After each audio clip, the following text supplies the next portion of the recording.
Oh, hello there. I'll tell you what. This alone is really getting on the strange side. 2 episodes in a week. That's unusual for any show. But I did make the usual notes. I'm going to have to quit calling it week number. Yeah, the horn blows, that's for sure. We're going to have to quit calling it week, so on and so forth. Because now we're going to have to just call them episodes. Because now we've got one that didn't have anything to do with a given week. So this episode of Alone, Emberado style, is actually going to cover 2 episodes. I'm going to briefly touch on episode 8, which was really just a rehash of everything that's come before. And then I'll cover episode 9, which is actually new as of Thursday night. Now understand, this is Monday morning. I watched this on Friday, but I have not had a chance to get around to filming this. Because every time I try and set up the camera to shoot, either I had neighbors running weed whackers or mowers, or somebody riding a motorcycle around near my place, or when I had the time I didn't have the quiet. I still don't really have the quiet, but this is at least a little calmer than what I had at the house. Yes, I live in a very bad neighborhood. So, for episode 8, as I say, it's basically just a rehash. But right off the bat, the producers have got me scratching my head and wondering why. As you all know, with every episode, it opens with a quote. Why are they quoting Wayne? Okay, this makes no sense to me, but his quote was, it was a chance of a lifetime, but not worth dying for. That was his opinion, at least. Okay, whatever. Then we get into the episode itself.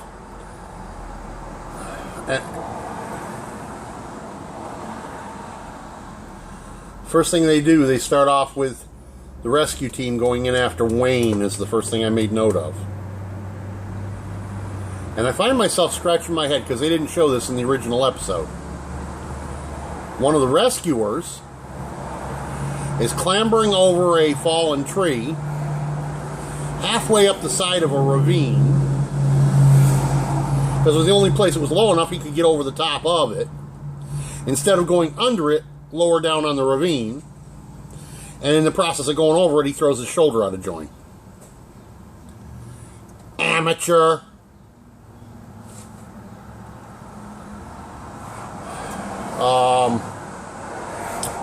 Absolutely stupid amateur mistake. Then I see the guys that are sitting around the fire, first by 2s and 3s, and then they end up with all 6. And one of them asks the questions that made me think, and I'm thinking, could I go out there and live for a year right now? Right now, probably not. But then I'm, right now, twice the age of the youngest fellow there. And on top of that, I'm dealing with at least 3 mechanical injuries to the same leg. So right now, no, I could not do that. But please understand, I've already done what these boys are attempting to do. Back in the 80s. 10 weeks on that island. And I didn't even have a ferro rod to make fire with. Bow drill. Bow drill. So those boys have got luxury compared to what I have. So, all the reasons they're tapping out for, the only one I've heard that was valid was missing the family. Everything else is either stupidity or rank amateur mistake. Period. Yep.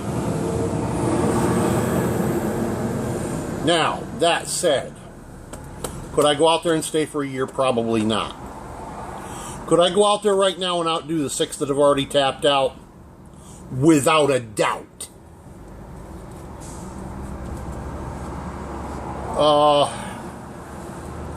Then we move into episode 9, called The Freeze. And their quote for this episode was one that I respect. They decided to quote Sun Tzu. If I'm quick, I survive. If I'm not, I'm lost. This is death. One of the greatest thinkers of his time. Also one of the greatest strategists. That's the word I was looking for. We move into what the guys are doing, and Lucas, well, he starts construction of a yurt. Good idea. Why didn't any of these boys think of that earlier? Like weeks earlier. A properly constructed yurt, and I don't mean a Mongolian style yurt. Granted, that's where it's based off of, but a properly constructed stockade style yurt would give you safety against the wildlife and would also help you retain body core temperature. Now, what do I mean by a stockade style yurt? Cut small logs, 3 to 4 inch diameters, and you build a stockade wall. I don't care how big around it is, 8, 10 feet, whatever your tarp will cover as a roof. And you want them about 5 feet tall. The concept here is a bear can't scratch through a 4 to 6 inch diameter log. Terribly easy. Now, considering bears are very strong, you're going to want to put 2 doors into your yurt on opposite sides. And you're going to bury the walls a foot deep in the ground and a door on opposite sides of the yurt. This way, if there's a bear outside one door and starts pushing the wall in, you can get out the other side. But the simple fact, because it's a hard stockade style wall, the bear's going to find it difficult to push in. And it'll give you time to escape and evade. Now, I'm going to jump ahead and tell you that in watching Lucas build his yurt, that would be fine, say, down in the southern part of the country, say Yellowstone or Maine, or where you don't have so many bears, or say in New England where you don't have hardly any bears, a few black bear, but not many. That style of yurt will be just fine. But a bear coming along and where you've got canvas stretched across like that, that bear wants in, he's just going to tear the canvas and walk right in. That's why you need a stockade wall yurt with log doors to keep the bear and the cougar and the wolf out. Besides that, with a stockade wall, you can build a cob chimney with a fireplace.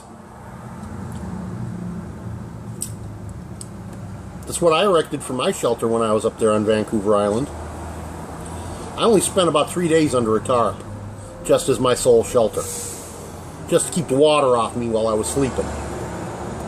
Within 3 days, I had a full yurt constructed with a cob chimney. And that's why I could do bow drill. And I'll be honest with you folks, I only had to use my bow drill and hearth 4 times in 10 weeks. Because I kept my fire going. I didn't let it go out. And I was there at the other end of the spectrum. I arrived while there was still snow on the ground. These boys arrived when the ground was still diggable, easily diggable. Fortunately, I took along as one of my tools was a Maddox So I was able to chip away at the ground to put my stockade wall in the ground. I was arriving there just as spring was beginning to break, but it was still bloody frigid.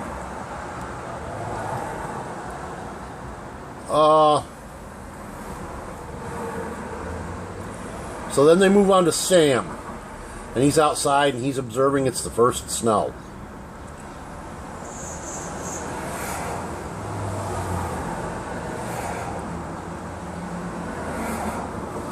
And then Sam is talking about his traps aren't bringing him enough food. He gets one. Trap number 3. He gets another mouse, second mouse. And he says, is he nuts or does it really taste good? No, Sam, you're not nuts. I've eaten many members of the Rodentia species. And they really can taste pretty good. The important point is to make sure they're healthy before you eat them. Besides which, you got to remember, Sam, that anything you eat outside in the fresh air will always taste better because you're in the fresh air. Period. And since you've been in the fresh air for a month, you've had no tobacco to use or even had people around you using it. This helps to clean up the palate, and that also makes food taste better. I'll be honest with you folks. I started using an EVOD, well, almost 2 years ago. And now I walk into some place where somebody's smoking, and all I can smell and taste in the air is dirty ashtray. I used to smoke some of the most offensive tobacco in the world and thought nothing of it. Now, I try not to say anything to people who still smoke. I'd kind of be a little bit hypocritical. I'm just simply telling you that since I've quit, I've noticed it. Never noticed it before I started smoking. Never noticed it while I was smoking. Now I notice it. Excuse me, I'm got some kind of an allergy action or something. I don't know what it is. Sinuses have been dripping for days. I'm starting to go hoarse. I know some of you people are going to say, hooray, he'll shut his mouth. Yeah, well, maybe not so much.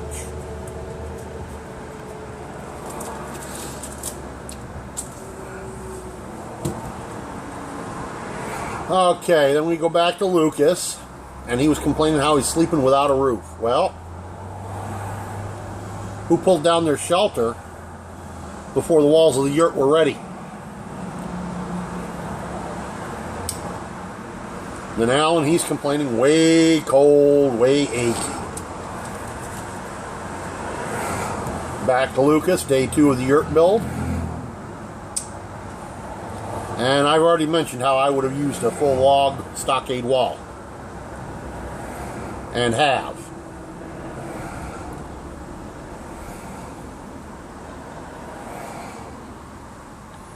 Then we go back over to Alan. He's making a point of showing you caring for his feet. Who wants to see his feet? But, hey, whatever.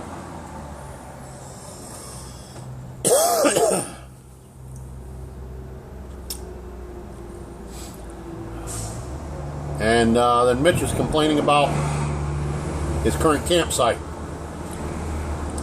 You don't like it? Move it. You've already showed you know how to build a little boat. Build a boat, move it out to one of the little islands. At least then you won't have to worry about cougars. Oh, wait a minute. Cougars are the one cat in the world that likes to go for a swim. Ha ha.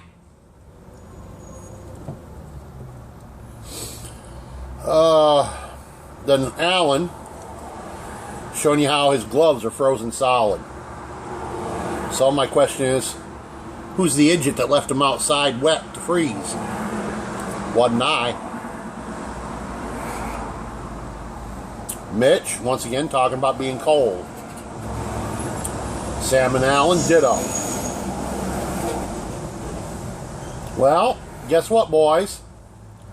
That's wilderness living for you in November. Okay, then we go to Alan again. He's got himself a small salmon and a duck in his net. How he got the duck in the net, I couldn't tell you, but whatever. Must have been flying through and didn't see it and got caught. That's all.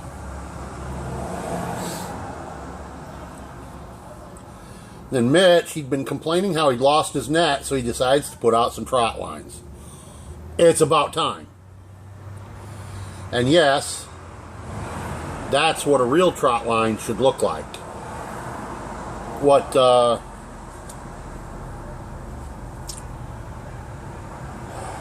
Lucas was doing with the lines out there, that's not a trot line. It's close, but it's not.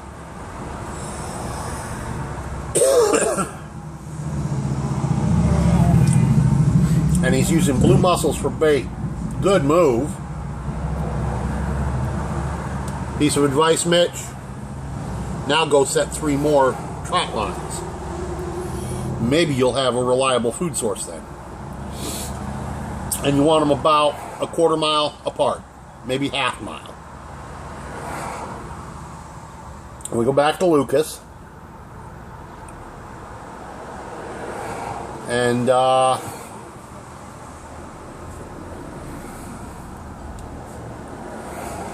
he's talking about calories are running short. He's wanting to retrieve his hook sets because it looks like some bird's playing with it. When he gets out there, what he finds is a bird has eaten the fish that was on his line and gotten hooked. And Lucas, that's a cormorant. And they're very good to eat.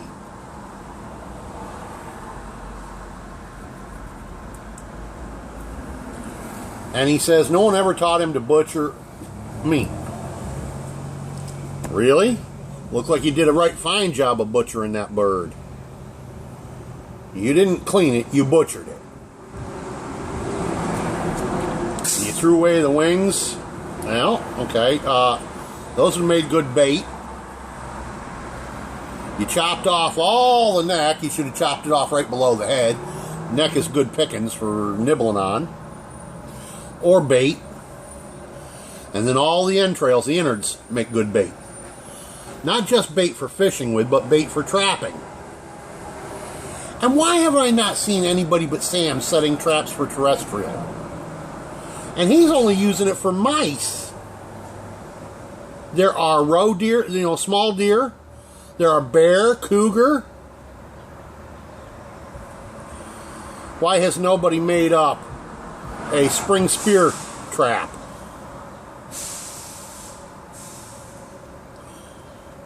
Why has nobody taken bow and arrow and gone hunting? We know Mitch has got one. We know Sam's got one. Don't know about the other two.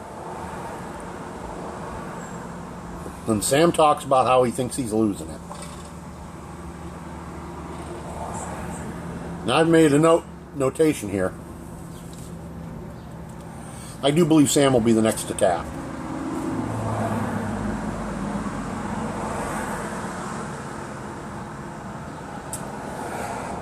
And then he's talking about how it's the worst place on the planet. And as I've said, I spent 10 weeks there. I loved it. I thought it was the greatest place on the planet. And he's so sick of it. He wants to go home. Wah. Well, Sam, winners never quit. Quitters never win. It's that simple. Talking about how he's trying to provide for his wife and unborn child, and how he feels he's not getting the job done. Well, Sam, isn't that exactly why you're out there, to help provide for your wife and unborn child? $500,000, that's an awful lot of providing for. That's what you're doing out there, right? So quit wah and suck it up.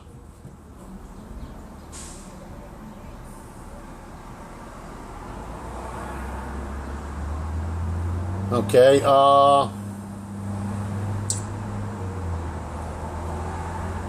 And then there's the question I want to ask all of these guys.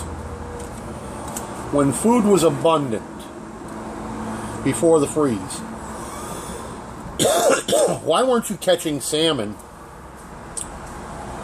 and filleting it out and smoking it and drying it? Catching geese when they were abundant. This is in regards to a statement made by Mitch. Towards the end, he talks about how food is so non-abundant, non-plentiful now. It was just a couple weeks ago. Plentiful. So why didn't you all catch, smoke, and dry salmon? Catch, smoke, and dry goose. Like I said, Mitch, you've got a bow and arrow. Sam's got a bow and arrow. Apparently y'all got fishing line, hooks and sinkers. Then it switches over to day 35. And Lucas begins to create a cover for a smoke hole to keep the snow and the rain out. He wants the smoke to escape, but the snow and rain to stay out. That should have been done the second day of construction. Then he wants to build a crab pot. Good idea. He goes to build a guitar. A 2-string guitar. So he can play a 2-note song. Well, whatever.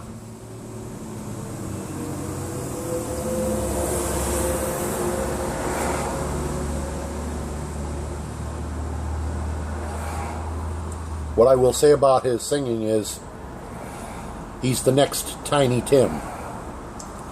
Tiptoe through the tulips. Peace out.